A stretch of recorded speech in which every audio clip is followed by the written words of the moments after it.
والله أعلم بأعدائكم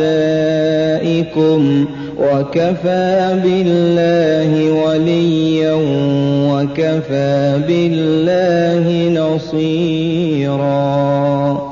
من الذين هادوا يحرفون الكلم عن مواضعه ويقولون سمعنا وعصينا واسمع غير مسمع وراعنا ليا بألسنتهم وطعنا في الدين.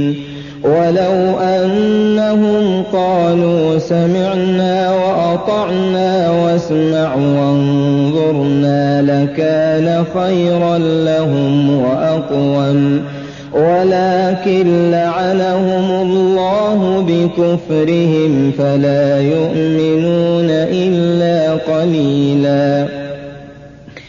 يا أيها الذين أوتوا الكتاب آمنوا بما نزلنا مصدقا لما معكم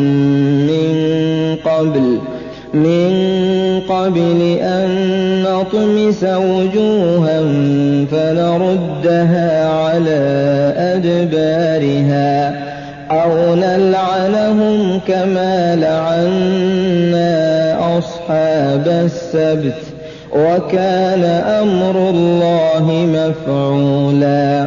إن الله لا يغفر أن يشرك به ويغفر ما دون ذلك لمن يشاء، ومن يشرك بالله فقد افترى إثما عظيما. ألم تر إلى الذين يزكون أنفسهم بل الله يزكي من يشاء ولا يظلمون فتيلا. انظر كيف يفترون على الله الكذب وكفى به إثما مبينا.